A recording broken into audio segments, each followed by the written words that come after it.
Patay. Maraming titila pong kaldero. Kung wala nagsaing sa bahay, wala pa rin kumakain. Sigurado kayo? O ngayon, dapat ako magsasalita. Pero ngayong gabi, very special ang gabing ito sa Quiapo.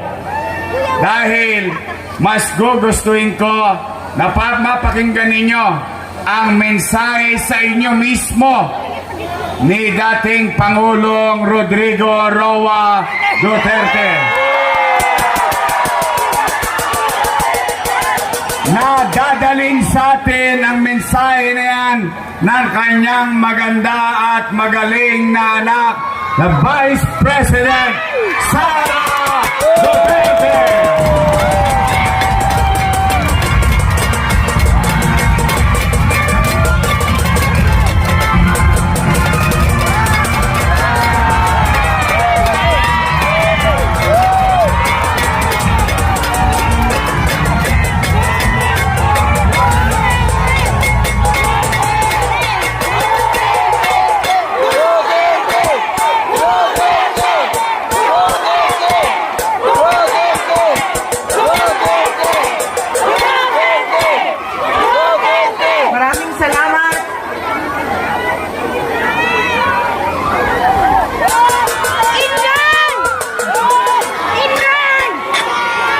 Assalamualaikum warahmatullahi wabarakatuh.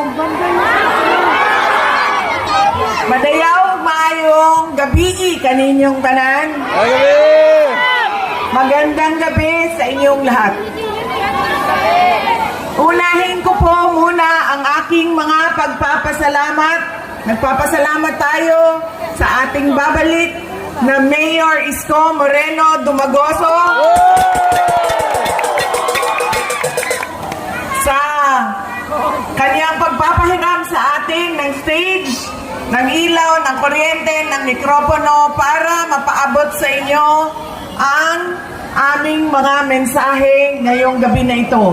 Pangalawang pagpapasalamat ay sa inyong lahat, mga kababayan, dahil marami sa inyo ang hindi pa kumakain, hindi pa nagluto, pero nandito galing pa sa trabaho, pero nandito kayo para makinig sa amin at sa aming mga mensahe para sa bayan. Maraming salamat po sa inyong lahat.